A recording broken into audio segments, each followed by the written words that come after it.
Hello friends, मैं अद्वैत गजानन में आप सभी स्टूडेंट का एक बार फिर से स्वागत है। एसएससी सीजीएल 2023 के लिए हम प्रीवियस ईयर क्वेश्चन सोल्व कर रहे थे और इसमें 23 क्लासेस हो चुकी हैं और इन 23 क्लासेस में आपको 23 शिफ्टों के पेपर में कंप्लीट सोल्व करवा चुका हूं। बिल्कुल एग्जाम अप्रोच से मैंने बताया कि कैसे आपको एग्जाम में सोल्व करना है। अगर मान लीजिए किसी मेथड में मैंने थोड़ा सा बड़ा मेथड बता दिया और आपको लग रहा है कि उसमें हम शॉर्ट मेथड से भी कर सकते हैं, जो तरीका आपके माइंड में आ रहा है, तो कमेंट करके मुझे बता भी सकते हैं। आज एक स्टूडेंट ने मुझे मैसेज भी किया था, इस तरीके से कमेंट भी किया था कि जिसमें मैंने थोड़ा सा बड़ा अप्रोच बताया था और उसमें बताया कि उन्होंने कि हम एलिगेशन मेथड भी लगा सकते हैं। तो इस तरीके से आप कमेंट कर दिया करो कि जैसे आपके पास शॉर्ट मेथड हो, अगर मैंने कोई बड़ा अप्रोच बता दिया हो तो शॉर्ट अप्रोच आपको हो तो यहाँ से कमेंट करके मुझे बता सकते हो। नेक्स्ट वीडियो में उस तरीके से भी कंसिडर कर लेंगे, ठीक है। तो लास्ट क्लास में हमने 7 दिसंबर 2022 की जो शिफ्ट 3 का पेपर हुआ था वो हमने सोल्व किया था। आज की क्लास में हम स्टार्ट कर रहे हैं शिफ्ट 4 का पेपर। बिल्कुल एग्जाम अप्रोच से करवाऊंगा आपको, कैसे आपको कम टाइम में सोल्व करना है, क्योंकि बेसिक चीज़ें हैं वो पहले ही मैं आपको करवा चुका हूँ। अब धीरे धीरे हम वही एग्जाम अप्रोच वाली करेंगे कि कैसे आपको एग्जाम में करना है, वही तरीके बस, ठीक है। जैसे ये क्वेश्चन दे रखा है आपको, टेन थीटा है वो 3 इस तरीके से मैं लिख सकता हूँ 3/4 दे रखा है। अब देखो 4 sin theta minus cos theta plus 1 पूछा है। अगर ये 1 ये नहीं होता ना तो sin थीटा अपन को ये पूरा का पूरा ये टर्म होता, हम डायरेक्ट पुट कर देते। sin थीटा की जगह 3 और कोस थीटा की वैल्यू 4 पुट कर देते। लेकिन +1 और -1 दे रखा है, यानी आपको यहाँ से सोल्व करना पड़ेगा, sin थीटा और कोस थीटा निकालना पड़ेगा, हमेशा ध्यान रखना। तो यहाँ से मुझे बताइए टेन थीटा आपको 3 और 4 दे रखा है, तो ट्रिपलेट बन गया 3 4 5 का। यहाँ से लिख दो 4 है, sin थीटा की वैल्यू क्या होगी 3/5 होगी, माइनस कोस थीटा की value 4/5 plus 1 divided by 4 into, ये तो सेम रहेगा 3/5, यहाँ पे प्लस आ जाएगा 4/5 -1। इसको सोल्व कर दो। देखो यहाँ से ये तो बेस समान है, 4 × 12 12 - 4 कर दोगे तो 8/5 8/5 और प्लस कर दोगे 8 5 13/5 बनेगा ऊपर। यहाँ बनेगा 4 × 12 12 और 4 16 16 में से 5 घटाएंगे तो 11/5, 5 से 5 कट गया तो आंसर कितना आ गया 13/11 हो गया। नेक्स्ट सवाल देखो, समूह बी के कर्मचारियों की संगत आपको बताना है केंद्रीय कोण क्या होगा। What is the central angle corresponding to the employ of group B. तो ग्रुप बी में कितने हैं 35% है, तो यहाँ से आपको एंगल बताना है ना, तो 360 डिग्री है, वो कितने का बनेगा 100% का। तो यहाँ से 100% का 360 डिग्री बन रहा है, तो 35% का कितना बनेगा, इतना बनेगा। ये एंगल निकाल दो यहाँ से। तो यहाँ से 1% की वैल्यू कितनी आ गई 3.60 डिग्री आ गई क्या, यानी 3.60 डिग्री आ गई, तो 35 से गुना कर दो। तो देखो 35 × 36 गुना करेंगे तो 12 25 12 25 यानी 12 30 और 12 60 होगा। यहाँ से अगर हम 3.36 से गुना करते हैं तो पॉइंट है, तो यहाँ से कितना बनेगा 126 डिग्री बन जाएगा। क्लियर है। तो ये चीज़ आपको कैलकुलेशन करनी है, बहुत ही फास्ट करनी है, आपको मल्टीप्लाई करना है वगैरह, डिवाइड करना है, ये चीज़ें अलग पार्ट है। जो कैलकुलेशन का पार्ट है वो तो उस पर आपको अलग से काम करना होगा, तभी आपकी स्पीड बनेगी। नहीं तो आप यहाँ से 35 को 36 से गुना करते रह जाओगे। मैंने क्या किया, यहाँ से 35 को 36 से गुना करने के लिए क्या कर दिया, देखो 35 का स्क्वायर तो मुझे पता था, मैंने 35 × 35 कर दिया पहले तो, यानी 36 को मैंने 35 + 1 मान लिया। तो 35 को 35 से गुना कर दिया तो वो तो 12 25 बन गया। 12 25 में मैंने 35 और ऐड कर दिए तो 35 × 36 से गुना कर दिया, वो हो जाता है 1260। लेकिन यहाँ से पॉइंट है तो 126 बन जाएगा। तो ये चीज़ आपको माइंड में करनी है, ठीक है, इस टाइप से। नेक्स्ट सवाल देखो, यहाँ से आपको गोलक है, एक स्फीयर दे रखा है, उसका वॉल्यूम दे रखा है। तो वॉल्यूम क्या होता है 4/3 πr³। ये आपको दे रखा है 38,808। यहाँ से सोल्व कर देंगे, 4 से डिवाइड कर दो। देखो तो 4 नाम 36, 4 7 28 और 4 दूनी 8। यहाँ से 22/7 है, तो मैं 2 × 11 लिख सकता हूँ। 2 से डिवाइड कर दो तो कितना बनेगा, यहाँ से 4 दूनी 8, 8 दूनी 16, 5 दूनी 10 ये बनेगा। 11 से डिवाइड कर दूँ तो 11 चौक 44, 4 बचेगा, 11 चौक 44 और 41, तो 441 बन गया क्या, यानी r³ है ये π/7 होगा, तो ये भी 21 हो गया। तो ये 21 × 441 है, वो क्या है 21 का स्क्वायर तो है, तो 21 का क्यूब बन जाएगा, r³ है तो 21 का क्यूब बन गया, यानी रेडियस कितनी आ गई 21 आ गई। अब आपसे पूछा इसका फर्स्ट ईयर क्षेत्रफल पूछा है, सरफेस एरिया पूछा है, तो वो क्या होगा 4πr² होगा। यानी मैं इस तरीके से लिख सकता हूँ कि पाई × 2r का होल स्क्वायर। तो देखो 2r है, यहाँ पर रेडियस 21 है, तो 21 का कितना हो जाएगा डबल हो जाएगा, यानी रेडियस अब क्या हो गई 42 का। आपको एरिया बता देना है, तो 42 का एरिया आपको याद है क्या टेबल से 55 44 होता है।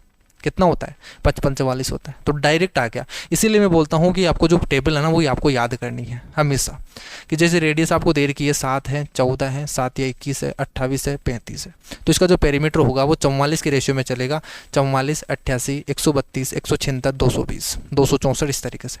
और जो एरिया होगा ना वो होगा 154 616 1386 24 64 और यहाँ से 38 50 और यहाँ से 55 44, ठीक है। यहाँ तक आपको याद करनी है 42 तक। देखो यहाँ से 42 का था तो हमें मुझे बताता है, यहाँ से 55 44 आ गया, ये आ गया आंसर। तो फिर कैलकुलेशन करने की जरूरत नहीं है आपके पास। और जब भी मेंसुरेशन का सवाल आएगा ना वो यहाँ पर लगभग आपका 7 का मल्टीपल ही दे देखा होगा यहाँ पर रेडियस। नेक्स्ट सवाल देखो, x प्लस 1/x7 है तो x cube plus 1/x cube क्या होगा। इस टाइप के सवाल को तो देखते ही करना, आपको पेन भी नहीं लगाना, डायरेक्ट करना है। 7 का क्यूब करेंगे तो 343, 343 में से 7 × 3 घटा दो तो 222 आ गया आंसर। 343 में से 21 घटा दोगे कितना आ जाएगा यहाँ से 322। 10a है वो 10/15 दे रखा है, यानी 10a है तो क्या होगा परपेंडिकुलर अपॉन बेस होगा क्या, ये आपको दे रखा है। आपसे पूछा है कोस स्क्वायर a, यानी यहाँ से हाइपोटेनस निकाल सकते हैं क्या। देखो रेशियो कितना हो गया 5 दूनी 10 और 5 दिया 15, 2:3 है, यानी 3 दिया 9, 9 और 4 13, यानी √13 होगा और इसका मल्टीपल कितना हो गया 5। तो हाइपोटेनस कितना होगा 5√13। कोस स्क्वायर a पूछा है तो कोस a तो क्या होगा यहाँ से 15/5√13 होगा क्या, तो 5 से करेंगे तो 3/13 होगा √13। इसका स्क्वायर कर दो तो जो आंसर आएगा ना वो 9/13 आएगा, लेकिन यहाँ पे ऑप्शन में नहीं दे रखा, यानी ये क्वेश्चन गलत दे रखा था। ठीक है, आंसर क्या आना चाहिए था यहाँ पे 9/13 आना चाहिए था। नेक्स्ट सवाल देखो, यहाँ तो ये तो सिंपल दे रखा है, यहाँ तो इसको ओपन कर दो तो क्या बनेगा a² + 1 + 2a बनेगा। इसको ओपन करेंगे तो प्लस a² + 4 + 4a बनेगा इज इक्वल टू यहाँ से 16 दे ही रखा है। तो देखो a² और a² तो 2a² बन गया, 2a और 4a 6a बन गया, प्लस यहाँ से 4 और 1 5 है, वो उधर जाके क्या बन जाएगा 11 बन जाएगा क्या यहाँ से। अब देखो यहाँ से यहाँ पे क्या दे रखा है 4a² + 2a + 40 की वैल्यू बतानी है, तो मैं अगर इस यहाँ से दोनों तरफ 2 से गुना कर दूँ तो ये 4a² + 12a बनेगा। तो इसका मान कितना हो जाएगा यहाँ से 22 बनेगा, यानी इसका मान कितना हो गया 22 हो गया। 40 और 22 जोड़ दीजिए आंसर आ जाएगा। तो यही चीज़ें आपको इतनी प्रोसेस से आपको एग्जाम में सोल्व करना होगा इसी तरीके से। ठीक है, यहाँ पे पूरा बेसिक से नहीं लिखना, पूरा आपको हैंड राइटिंग से नहीं लिखना कि आप बिल्कुल अच्छी तरीके से लिख रहे हो और फिर सोल्व कर रहे हो, वो तरीका नहीं लगाना। जितना आप रफली कर सकते हो ना उतना रफली करना है, और जितना छोटे अक्षर, एक चीज़ का ध्यान रखना कभी भी एग्जाम में बड़े अक्षरों का यूज़ मत करना कि आप यहाँ पे लिख रहे हो 2 + 3 इस तरीके से, नहीं छोटे छोटे अक्षरों का यूज करो, क्योंकि एक ही पेज मिलेगा तो बार बार पेज लेने से क्या मतलब है वहाँ पे। ठीक है, टाइम वेस्ट होगा। नेक्स्ट सवाल देखो, टाइम एंड वर्क का है कि 12 मेन है और 12 वुमेन है, वो एक काम को 9 दिन में कंप्लीट कर सकती है, और 6 मेन है वो इसी काम को 6 मेन और 15 वुमेन है इसी काम को 12 दिन में कंप्लीट कर सकती है। तो यहाँ से ये भी टोटल वर्क है, ये भी टोटल वर्क है, तो यहाँ से एफिशिएंसी आ जाएगी। इसको सोल्व करेंगे तो देखो सोल्व कर देंगे, 3 से डिवाइड कर दिए, 3 दिया 9, 3 चौक 12, यहाँ तो बनेगा 6 चौका 24 मेन और यहाँ से 12 दिया 36, तो 12 मेन हो गया क्या यहाँ से इज इक्वल टू 12 36 और यहाँ से 60 बन गया, तो ये कितना बनेगा 24 वुमेन बनेगा। रेशियो निकालेंगे तो कितना आ गया मेन और वुमेन का 2:1 आ गया क्या, यहाँ से 12 × 24 2 नीचे चला जाएगा तो 2:1 आ गया। ये इनकी एफिशिएंसी का रेशियो आ गया। तो मुझे बताइए टोटल वर्क निकाल सकते हो क्या, यहाँ से एफिशिएंसी पुट कर दो, मेन की जगह 2 वुमेन की जगह 1, तो 12 और 12 × 24, 24 और 12 जोड़ दीजिए 36, तो 36 × 9 है, ये टोटल वर्क हो गया। इस काम को किससे करवाना है 9 वुमेन है वो इसका आधा काम, ये तो टोटल वर्क है ना, इसका आधा काम है वो 9 वुमेन, तो एक एफिशिएंसी से 9 वुमेन कितना काम करेगी, इतना काम करेगी। सोल्व कर दीजिए, 9 से 9 2 से काटेंगे तो कितना आ गया 18 आ गया। नेक्स्ट सवाल देखो, एक अर्धगोले की त्रिज्या है वो आपको 5.6 सेंटीमीटर दे रखी है, इसका वॉल्यूम बताना। ये तो देखो बहुत ही कैलकुलेटिव सवाल दे रखा है। इस टाइप का सवाल दिखने में ये बहुत ही ईजी है लेकिन बहुत कैलकुलेटिव सवाल है। कैसे देखो, यहाँ से 2/3 सोल्व तो बस आपको यही करना है, 22/7 × r³, ये 56 × 56 × 56 डिवाइडेड बाई, यहाँ से मैं पॉइंट को हटा देता हूँ तो ये 1000 हो गया। अब इसको सोल्व करना होगा। अब देखो ये इतना कैलकुलेटिव है, यहाँ से आप ना तो यहाँ पे ऑप्शन मेथड लगा सकते हो कि आप ऑप्शन मेथड लगा के कर सकते हो, क्योंकि पॉइंट में आ रहा है और पॉइंट में आगे चल रहा है, ये अधूरा मतलब अप्रोक्सीमेशन में है। तो अप्रोक्सीमेशन में ना तो हम यहाँ पे कोई डिजिटल सम लगा सकते हैं, ना कोई डिविजिबिलिटी रूल लगा सकते हैं, आपको पूरा कंप्लीट ही सोल्व करना पड़ेगा। तो सोल्व करते हैं। देखो 3 से तो होगा नहीं, ये 7 से डिवाइड कर दीजिए तो 7 × 56। अब देखो ये पूरा का पूरा कंप्लीट सोल्व करना पड़ेगा, 56 × 56 × 8 × 22 × 2, ये तो करना ही पड़ेगा। तो देखो 56 × 56 को मैं गुना करता हूँ, 56 का स्क्वायर मुझे निकालना आता है। कैसे करेंगे तरीका बता देता हूँ, अगर किसी स्टूडेंट को नहीं आता। पहले 6 का स्क्वायर कर दो 36, कैरी चली जाएगी 3, 6 × 5 = 30, 30 का करना है डबल तो 60, 60 में 3 कैरी जोड़ेंगे तो कितना हो जाएगा 63, हासिल चली जाएगी 6। फिर 5 का स्क्वायर कर दो 25 और 25 और 6 31, ये बन गया। तो 56 का स्क्वायर तो बन गया। इसको 8 से गुना कर दो, तो 8 से गुना करेंगे तो कितना बन जाएगा 8 × 6 = 48, ये 4, 8 × 24, 24 और 4 28, 2 8 और 2 10 का 0, हासिल 1, 8 × 24 और 25, ये बन गया। अब देखो 2 और यहाँ पे 2 दूनी 4 लिख सकता हूँ क्या, देखो 2 × 11 लिख सकता हूँ। तो मैं 2 और 2 को 4 से गुना कर देता हूँ, 11 की ट्रिक लगा देंगे फिर बाद में। 4 से गुना कर दो, 8 चौक 32, ये 3, 8 चौक 32, 32 और 3 35, 3 चला जाएगा यहाँ से। 5 चौक 20, 2 चला जाएगा, 4 दूनी 8 और 2 10। अब इसको 11 से गुना करना है, तो 11 से गुना करने की ट्रिक पता है। सबसे पहले लास्ट और फिर इस तरीके से जोड़ते जाओ। 5 और 2 7, 5 और 3 8, यहाँ से 3, 0 का 0, 0 और 1 1 और 1 का 1। इसको डिवाइड कर दो 3 से। 3 से डिवाइड करेंगे तो कितना आ जाएगा, 3 3 9, 2 11, 3 6 18, यहाँ से 2 बचेगा, 3 7 21, तो लगभग कौन सा आ रहा है, 367 पॉइंट आएगा, ये आएगा आंसर। तो ये इतनी कैलकुलेशन आपको करनी होगी एग्जाम में। दिखने में ये सवाल बहुत ही इजी दिख रहा है कि 5.6 आपको दे रखा है यहाँ पे रेडियस, और आपसे पूछा है 2/3 ये फॉर्मूला लगाना और सोल्व करना है। बाकी ये कैलकुलेशन है ना, ये तो आपको करनी ही होगी, इसका कोई दूसरा तरीका नहीं है, ये एक ही तरीका है, बस कैलकुलेशन करो। तो इसी में आपको देखो, ये इस टाइप के जब कैलकुलेशन सवाल आते हैं ना, तो इसमें टाइम ज़्यादा लगता है फिर। अब देखो नेक्स्ट सवाल देखो, 2 रेलगाड़ी हैं, 2 ट्रेन हैं जो 36 किलोमीटर पर आवर की स्पीड से और 48 किलोमीटर पर आवर की स्पीड से समान डायरेक्शन में चल रही है। और जो तेज चलने वाली रेलगाड़ी हैं वो स्लो चलने वाली ट्रेन में बेटे एक पुरुष को पार करने में कितना टाइम लेती है, 33 सेकंड का टाइम लगती है। तो जो तेज चलने वाली ट्रेन है उसकी लंबाई बतानी है। तो मैंने हमेशा ये कंसेप्ट तो आपको बताया है कि एक ट्रेन जैसे मान लीजिए ये है, और उसी डायरेक्शन में ये तेज चलने वाली एक है, ये पार करेगी, इसमें एक आदमी बैठा है।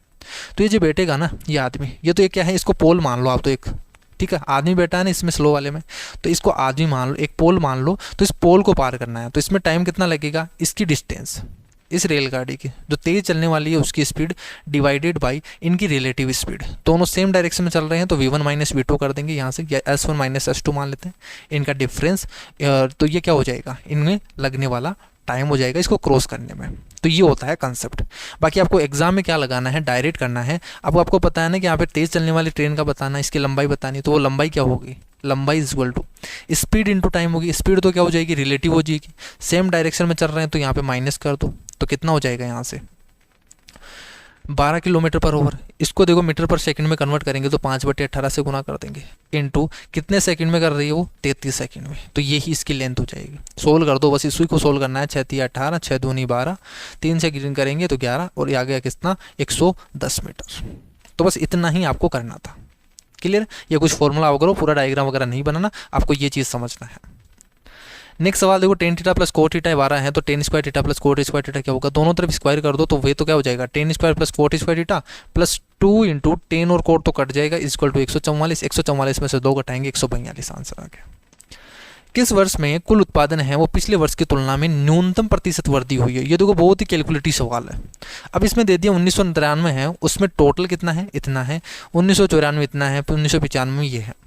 अब आपसे पूछा है कि किस वर्ष में पिछले वर्ष की तुलना में न्यूनतम इंक्रीज हुआ है, इंक्रीज परसेंट हुआ है, वो बताना है। अब आपको प्रत्येक को सोल्व करना पड़ेगा। जैसे यहाँ से 1993 से 1994 में कितना चेंज हुआ, यहाँ से कितना इंक्रीज हुआ, तो जोड़ दीजिए। यहाँ से 22 इंक्रीज हो गया, क्या कितने पर, 215 पर। ये तो फर्स्ट हो गया।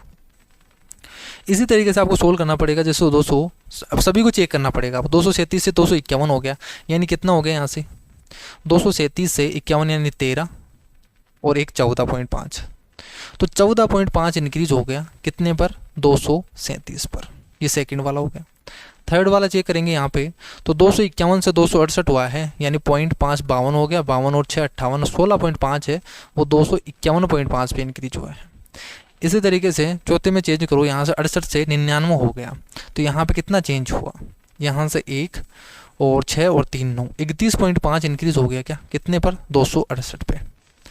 और यहाँ से कितना इंक्रीज हो गया, 0.5, 300 हो गया और 34 हो गया, तो 34.5 इंक्रीज हो गया 299.5 पे। अब यहाँ पे आपको निकालना है परसेंटेज, तो मैं फ्रैक्शन निकाल लेता हूँ, जिसका डिनोमिनेटर ज़्यादा होगा उसकी परसेंटेज कम होगी। तो मैं यहाँ पे अप्रोक्सीमेशन से कर रहा हूँ। देखो 22 है ना, तो ये अगर 220 होता तब तो पूरा पूरा 10 से चला जाता।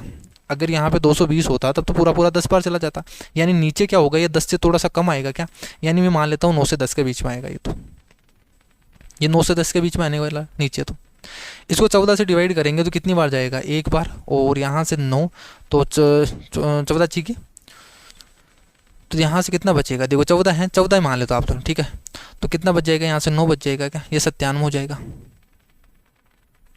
और 14 7 98 होता है, तो नीचे कितना आएगा, लगभग 17 के आसपास आएगा। इसी तरीके से अगर यहाँ 16 से डिवाइड करेंगे तो कितने बार जाएगा, यहाँ पे 16 9 25, 16 पंजे 80, 16 चिगाड़ी चिंगन में, तो 5 बार जाएगा, यहाँ से 5 पॉइंट समथिंग आएगा, 1/15 पॉइंट समथिंग हो जाएगा। इसी तरीके से 30 से डिवाइड करेंगे तो यहाँ से कितनी बार जाएगा, देखो 3 चिग 18, 3 × 24, यानी लगभग कितनी बार जाएगा, ये 8 बार। क्लियर। इसी तरीके से यहाँ से करेंगे तो 34 है ना, तो देखो इसको 300 मान लो, तो ये 10 से थोड़ा सा कम आएगा, यानी 10 से थोड़ा सा कम आएगा, यानी 9 से 10 के बीच में मान लेता हूँ इसको भी। अब सबसे मिनिमम पूछा है, यानी जिसकी फ्रैक्शन डिनोमिनेटर ज़्यादा होगा उसी की परसेंटेज कम होगी।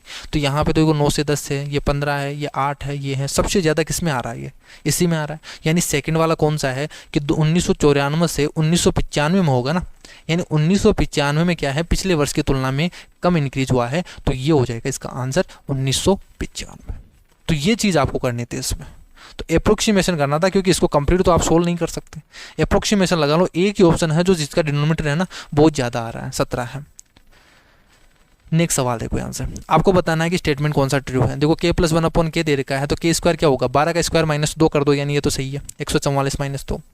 इसको सोल्व करेंगे, k + 1/k है, k - 1/k है, k स्क्वायर -1/k स्क्वायर बनेगा, k स्क्वायर -1/k स्क्वायर और k स्क्वायर + 1/k स्क्वायर क्या बनेगा, k की पावर 4 -1/k की पावर 4।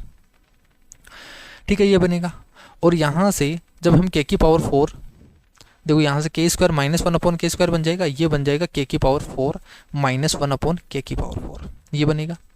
इसी तरीके से k की पावर 4 + 1/k की पावर 4 से गुना करेंगे तो ये क्या बनेगा, k की पावर 8 -1/k की पावर 8 बनेगा क्या, ना कि k की पावर 16 -1/k की पावर 16, तो ये बनेगा। तो दूसरा वाला स्टेटमेंट है वो गलत है और केवल फर्स्ट है वो सही है। आंसर आना चाहिए k की पावर 8 -1/k की पावर 8। नेक्स्ट देखो, percentage of marks obtain by 5 student in different subject, marks obtain by social in English is less or greater than that by Shyamu his. तो आपको बताना है कि सुशील हैं वो श्यामू से कितने % इंक्रीज है या डिक्रीज है, यही तो पूछा है ना यहाँ से।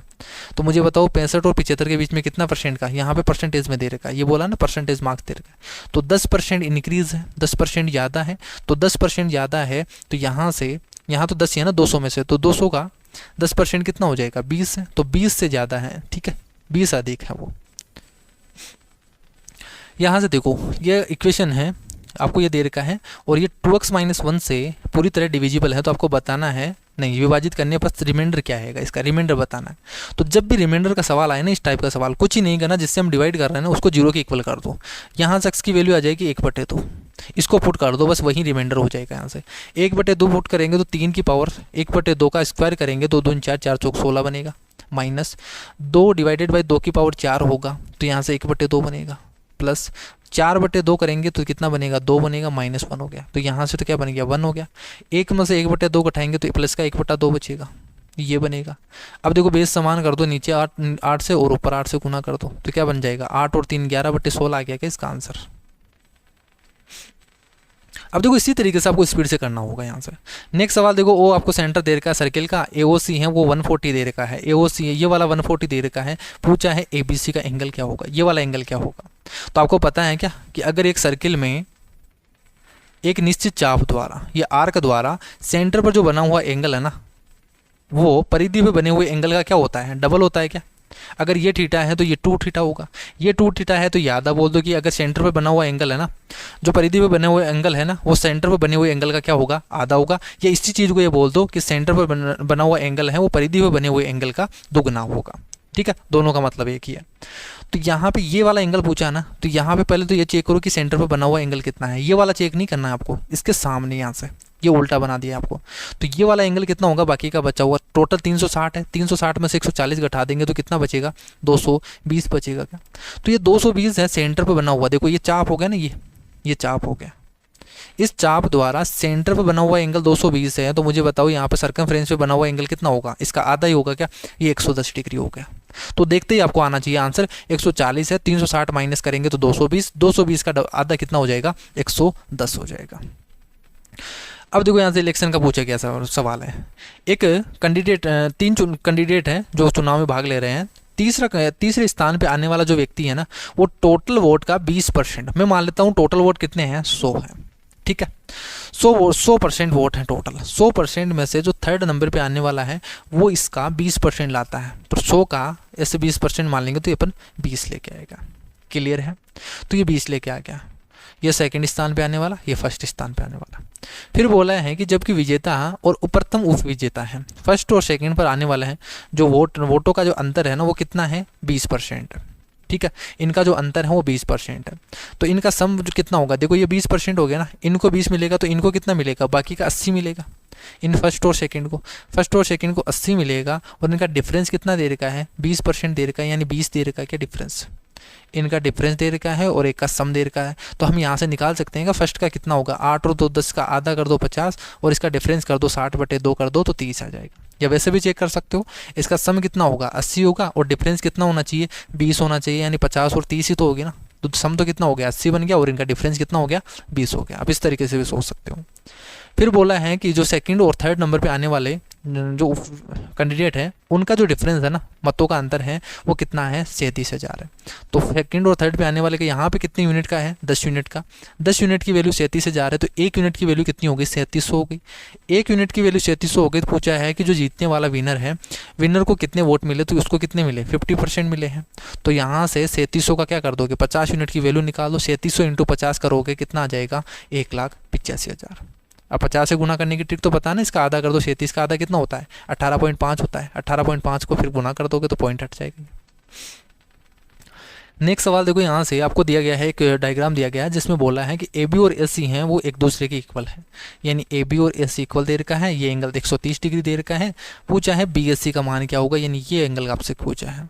तो मुझे बताइए ये एंगल 130 है, तो बाकी का बचा हुआ एंगल ये क्या होगा, यहाँ से टोटल 180 होता है। तो यहाँ से ये एक 50 डिग्री हो गया क्या, ये 50 हो गया। देखो सामने वाले दो साइड अगर बराबर हैं तो उनके सामने के एंगल भी सेम होते हैं। तो इसके सामने अगर 50 है तो इसके सामने भी 50 ही होगा।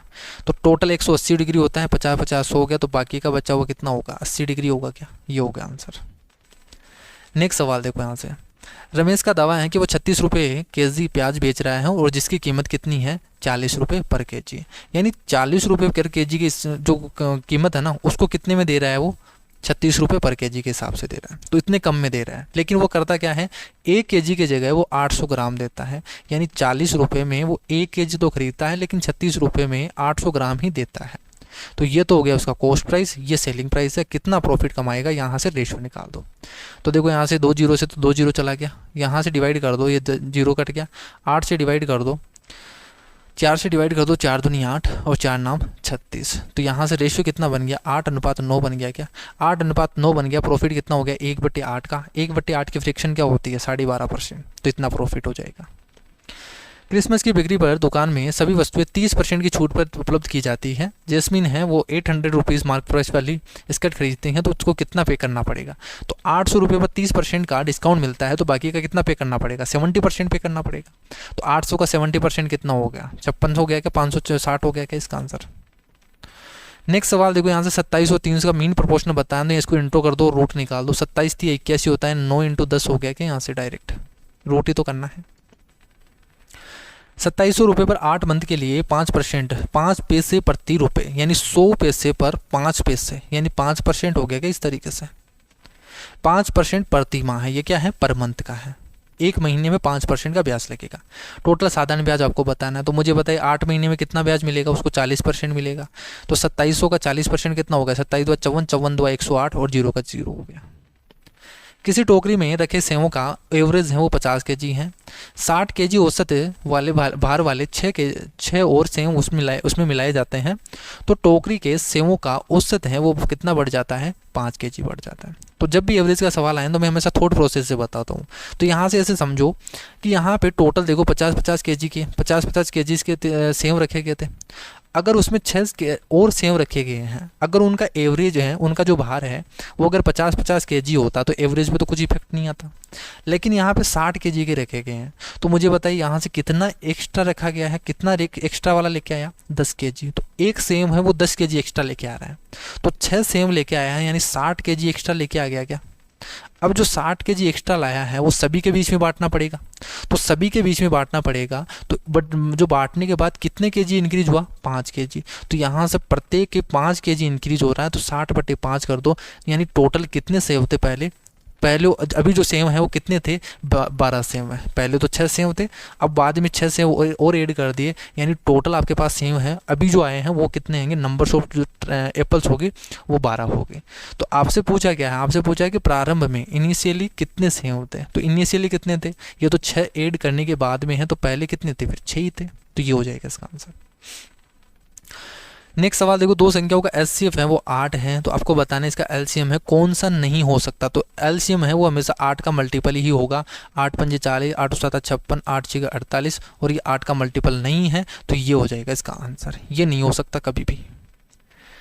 24 नंबर का क्वेश्चन देखो, यहाँ से बोला है इक्विलेटरल ट्राइंगल की जो साइड है वो 8 सेंटीमीटर है। आपसे पूछा है इसका एरिया क्या होगा। तो एरिया क्या होता है, √3/4 इंटू साइड का स्क्वायर यानी 64, 4 से डिवाइड कर दोगे यहाँ से कितना आ जाएगा, 16 आ जाएगा क्या, यानी 16√3 हो गया। अब देखो √3 की वैल्यू आपको पता होनी चाहिए। √3 की वैल्यू कितनी होती है, 1.732 ये होती है आपके पास, ठीक है। और √2 की वैल्यू कितनी होती है, 1.414, याद रखना।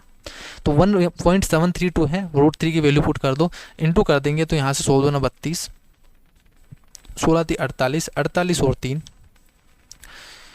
48 और 3 51, 5 चला जाएगा, 16 6 96, 16 7 112, 112 और 117, यहाँ से 11 हो जाएगा, 16 17 और 27। तो आपके पास आंसर कितना आ गया, 27.712, 27.712 ये होगा आंसर। अब देखो यहाँ पे 27.72, अगर यहाँ पे आपको √3 की वैल्यू पता नहीं है ना, एक भी डिजिट इधर उधर हो गया ना, तो आपका आंसर फिर आप ये करके आ जाओगे, अगर कम इधर आपने कर दिया तो। और ऑप्शन देखो 27.71 है, 27.17 है, 27.72 है, 27.27 है, आप देख रहे हो यहाँ से, तो बहुत ही नज़दीक दे रखे हैं। तो आपको ये वैल्यू पता होनी चाहिए बिल्कुल एक्जैक्ट। यहाँ पे 3 डिजिट तक तो आपको पता ही होना चाहिए √3 की वैल्यू होती क्या है। इसी तरीके से यहाँ से कभी √2 की वैल्यू भी आपको यूज में आ सकती है, तो याद रखना इसको। लास्ट सवाल देखो यहाँ से, what is the value of average foreign trade by country P in all the 5 year. तो पी के द्वारा पूछा है, इसमें पी में पूछा है कि एवरेज कितना है। तो टोटल निकाल दो यहाँ से, 2 और 2 4 5 और 6 है, 6 और यहाँ से 85 और 15 700 हो गया क्या, तो 700 तो एक हो गया, ऊपर कितना है यहाँ से 45 हो रहा है, यानी टोटल हो गया आपके पास 745, डिवाइडेड बाई 5 कर दोगे तो कितना आ जाएगा, 149 आ गया क्या यहाँ से। तो एवरेज कितना हो गया, 149 हो गया। तो ये टोटल 25 सवाल थे, बिल्कुल एग्जाम अप्रोच से बताए हैं। कुछ क्वेश्चन थे जो बहुत ही कैलकुलेटिव थे, 2-3 क्वेश्चन ऐसे आए हैं जो कैलकुलेटिव हैं, बाकी जो जितने भी सवाल हैं वो ईजी है, और इसी टाइप से पूछा भी जाता है आपके एग्जाम में। ऐसे पूरे के पूरे सवाल आपको कैलकुलेटिव नहीं दे रखा होगा। 25 में से 18 से 19 सवाल तो ऐसे होंगे जो आप इजीली कर पाओगे, 2 से 3 क्वेश्चन ऐसे होंगे जो बिल्कुल नए क्वेश्चन होंगे, थोड़े से कैलकुलेटिव सवाल होंगे। तो आपको पहले राउंड में 18 से 19 क्वेश्चन ही सवाल करने हैं, ठीक है। इन सवालों को कर लो और फिर बाद में जो टाइम बचे ना, फिर बाकी के सवालों को करना है। तो आपको चेक वहाँ पे आपको ये डिसाइड करना है कि कौन सा सवाल कैलकुलेटिव है और कौन सा क्वेश्चन नया आया है, वो डिसाइड करके आपको छोड़ना किस टाइम पे। तो वो एक अलग ही आपको होना चाहिए, आपको पता होना चाहिए कौन सा क्वेश्चन आपको कब छोड़ना है, ठीक है। कि अगर उसमें फंस गया आप, जैसे मान लीजिए नया क्वेश्चन आ गया, वो उसमें फंस गए और आपने एक ही क्वेश्चन में 1 मिनट लगा दिया, फिर भी आंसर नहीं आया, तो ये 1 मिनट तो चला गया ना। इस 1 मिनट में आप 5 से 6 क्वेश्चन कर सकते थे जो थॉट प्रोसेस वाले या शॉर्ट वाले थे। तो ये आपको पता होना चाहिए, नया क्वेश्चन दिखते ही आपको छोड़ देना है, और जो सेकंडों में क्वेश्चन होने वाले हैं ना उनको पहले सोल्व करना है। तो 18 से 19 क्वेश्चन तो आप इजीली सोल्व कर दोगे, और बाकी के जो क्वेश्चन है ना फिर जो थोड़े से कैलकुलेटिव हैं, थोड़े से लेंथी हो, जो नए क्वेश्चन है उनको फिर टाइम देके आराम से बेसिक से सोल्व कर दो। यही अप्रोच होती है मैथ के क्वेश्चन को सोल्व करने की और अपने मार्क्स इंक्रीज करने का तरीका। क्लियर है। आई होप आपको सारे के सारे सवाल हैं अच्छी तरीके से समझ में आ रहे होंगे, और कमेंट करके मुझे ज़रूर बता देना अगर किसी भी स्टेप में आपको दिक्कत आ रही है या कुछ नया तरीका आपके माइंड में आ रहा है, तो आप कमेंट करके मुझे बता सकते हो, ठीक है। तो आज की क्लास में इतना ही, नेक्स्ट क्लास में मिलते हैं एक नई शिफ्ट के साथ। तब तक के लिए bye bye, take care, thank you.